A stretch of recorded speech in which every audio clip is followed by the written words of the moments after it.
শিক্ষার আসল উদ্দেশ্যটা কি? মানে আমরা কেন শিখি? চলুন আজকে এক শিক্ষকের ব্যক্তিগত যাত্রার ভেতর দিয়ে এই গভীর প্রশ্নটার উত্তর খোঁজার চেষ্টা করি। তো গল্পটা শুরু হয়েছিল ঠিক ওই প্রশ্নটা দিয়ে, যে প্রশ্নটা ওই শিক্ষকের পুরো ভাবনাটাকেই নাড়িয়ে দিয়েছিল। আচ্ছা, একবার ভাবুন তো, এই যে পরীক্ষা, ভালো গ্রেড পাওয়া, একটা ভালো চাকরির জন্য তৈরি হওয়া, শিক্ষার এই প্র্যাকটিক্যাল দিকগুলো যদি আমরা সরিয়ে ফেলি, তাহলে কি বাকি থাকে? শিক্ষার আসল দামটা ঠিক কোথায়? তো এই গল্পটার গভীরে যাওয়ার আগে একটা বিষয় আমাদের পরিষ্কার করে নিতে হবে। সেটা হলো বিশেষ চাহিদা সম্পন্ন শিক্ষা বা স্পেশাল নিডস এডুকেশন। দেখুন, এটা কিন্তু শুধু কোনো নির্দিষ্ট শারীরিক বা মানসিক প্রতিবন্ধকতাযুক্ত শিশুদের জন্য নয়, বরং শেখার ক্ষেত্রে বা দৈনন্দিন জীবনে কঠিন চ্যালেঞ্জের মুখোমুখি হচ্ছে এমন যে কোনো শিশুর জন্যই এই শিক্ষা প্রয়োজন। তো চলুন এবার আমরা একদম গল্পের শুরুতে ফিরে যাই, যখন এই শিক্ষক, যার কথা আমরা বলছি, তার মনে ছিল শুধু অনিচ্ছা আর অনেক ভুল ধারণা।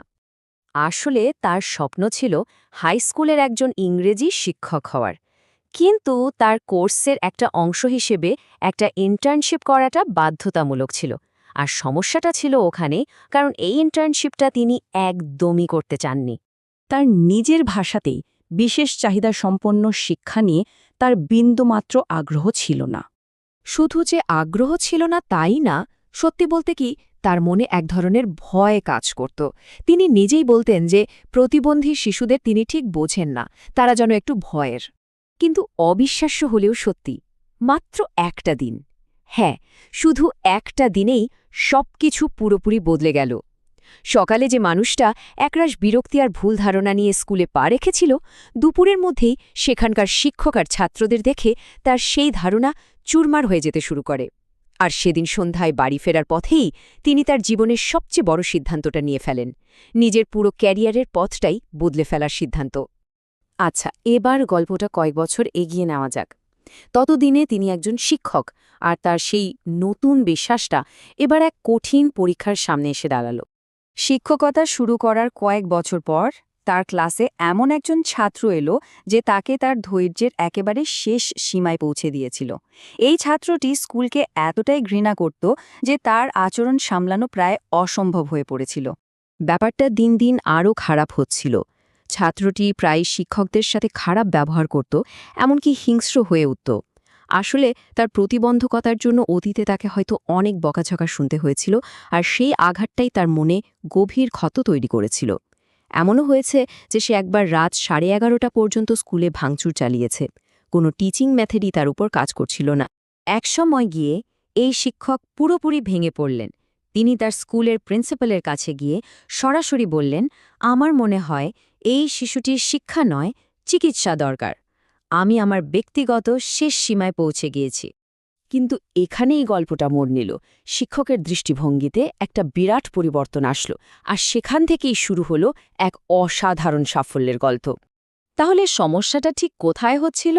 দেখুন, শিক্ষক চাইছিলেন ছাত্রটা যেন বাকিদের মতোই পুরো 50 মিনিটের ক্লাসে অংশ নেয়। মানে তিনি একরকম জোর করে তাকে টেনে নিজের লক্ষ্যের দিকে নিয়ে আসতে চাইছিলেন। কিন্তু ছাত্রটির বাস্তবতা ছিল একদম অন্যরকম। তার মনে ছিল স্কুলের প্রতি গভীর ভয় আর ঘৃণা।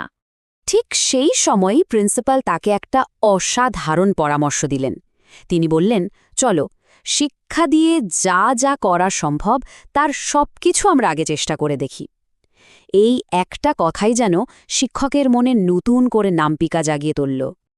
আর এরপর তারা যা করল সেটা শুনতে খুব সহজ মনে হলেও আসলে ছিল যুগান্তকারী। তারা ছাত্রটিকে 50 মিনিটের বদলে ক্লাসে থাকতে বলল মাত্র 10 মিনিটের জন্য। আর কি আশ্চর্য, এই ছোট্ট একটা পরিবর্তনই ম্যাজিকের মতো কাজ করল। প্রথমে লক্ষ্যটা 50 মিনিট থেকে কমিয়ে আনা হলো মাত্র 10 মিনিটে। এরপর ছাত্রটি আস্তে আস্তে ক্লাসে আসতে শুরু করল।